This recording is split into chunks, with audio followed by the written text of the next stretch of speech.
Hey guys, Miguel Aragoncillo here. Today I'm going to go over a coaching video that one of my clients sent in. I just wanted to analyze and see how does he perform bird dogs, excuse me, not dead bugs. One thing I want to identify is what is his initial posture? How does he look when he first starts? So setting up in his first position here, we can see that he's a little bit in lumbar extension.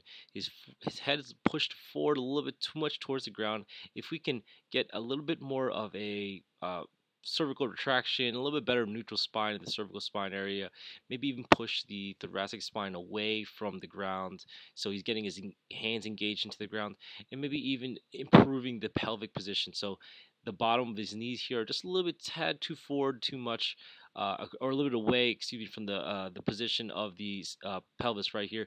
If we can get him into a better centrated position, that'd be a little bit more ideal from a starting position point of view, because now if he tries to control these movements, you can see that he extends a little bit right here. He's not exactly getting good stability in this opposite position here. We can see the scapula winging a little bit, and when he changes arms, we can see that there's a little bit of motion side to side as he rotates within the transverse and frontal planes. So we want to actually stabilize in those two planes and get good motion up and down. Instead, it's just motion all over.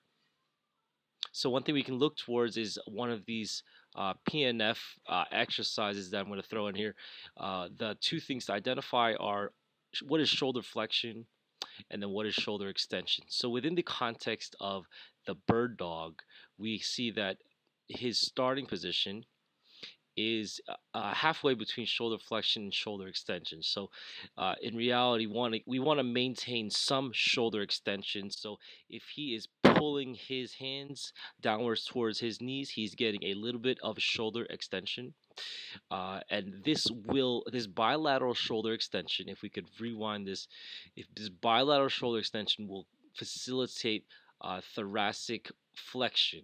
Now, if we're moving through a bird dog, we don't want to flex through our spine. We want to actually have a co-contraction of not only the flexor muscles in the front, the obliques and the erectus abdominis, a little bit of that, but we don't want to turn on these extensors. So if we're going through these motions, we want to turn on the shoulder extensors to help facilitate co-contraction of these guys instead of turning on the extension muscles in the back.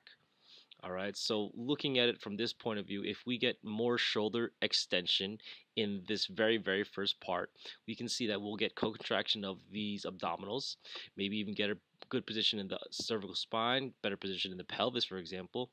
And then from here, if we rewind it the whole way through, if he goes into a unilateral fashion, he can maintain shoulder extension on one side towards the opposite knee, and we can see that as he performs this motion, he'll have a better position for his rib cage to move. Another item to look at is as we're doing this, he's getting shoulder flexion, so he might be losing tension obviously as he lifts one hand and obviously one leg off, but as he goes through the motions, he's going to switch hands and then redevelop some of this tension as he goes through this motion. So this is more of an introductory exercise to help improve the different motions of shoulder flexion, along with stabilizing shoulder extension and hip flexion as well.